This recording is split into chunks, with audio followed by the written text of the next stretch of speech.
Hey, turn it off and watch your brains. The Pottermans are just a typical American family. The only thing they're missing is a pet. But have we got a surprise for them? You see, Stanley Potterman's new satellite TV has just gone on the blink. And it's drawn in a creature from outer space. Like all new pets, this one's causing a little trouble around the house. And he's eating the Pottermans out of house and home. In fact, it seems like this creature will eat anything.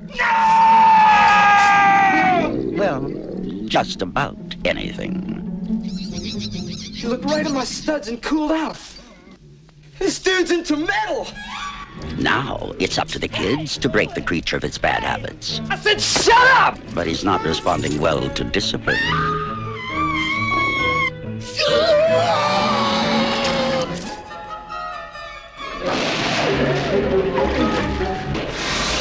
Earth children, please. I mean you no harm.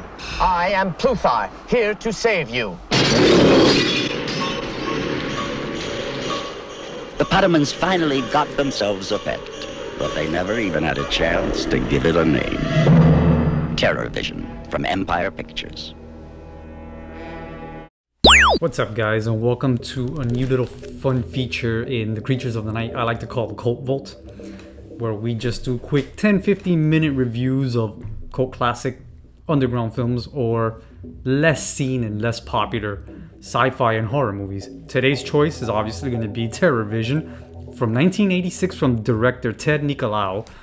Ted Nicolaou is a director who went on to work on a lot of the Full Moon movie franchises going forward. It fit his niche style of schlocky sci-fi horror type of stuff.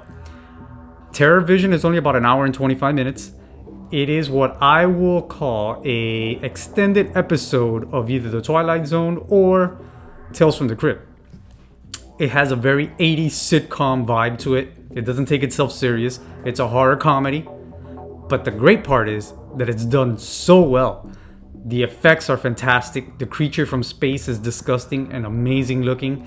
The deaths are really freaking cool. And overall, it's filled with 80s stereotypes to the extreme, from the daughter that looks like Cyndi Lauper to the swinger parents to the hard metal boyfriend. Fun fact, which is awesome, it's John Grease, also known as Uncle Rico, very, very young. TerrorVision has a fun vibe to it with a lot of 80s nostalgia flowing through it. It even has a bootleg version of Elvira called Medusa, and they have Medusa's Midnight Horror-thon TV show where they reference it and they call it constantly to get information about monsters. TerrorVision basically is a crazy episode where a dad buys a gigantic upgraded satellite dish and somehow contacts another planet's trash disposal unit where they zap parasites and unwanted creatures through space, and he zaps one into the TV of the house, and now they have to deal with this killer monster that's more like a stupid dog. It's made to be like a dog. He kind of acts like a dog, but he's a parasite that kills people. So it has a lot of really cool gore effects. It is, like I said, it feels like an extended episode of any 80s or 90s horror TV show. It has that vibe to it. You almost could hear a laugh track throughout the movie. All the characters are overacted. It's not that it's badly acted. It's purposely overacted. So everything feels like a sitcom TV show. It even has like a sort of twist ending at the end, a la Tales from the Crypt or Tales from the Dark Side or something. The theme song is also very kitschy. Fun fact, it was almost made by the band The Cramps, but I believe they had to go on tour or something, and so at the last minute, it didn't happen. But overall, this movie was super over the top and a very fun watch. I truly enjoyed it. I didn't think I was going to like it this much. So right now, I think I am 2 for 3 in my Cult Vault reviews. Only one I really didn't care for too much, and I think that was Neon Maniacs.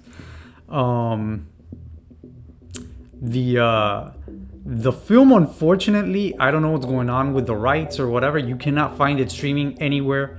I had to actually watch it on YouTube.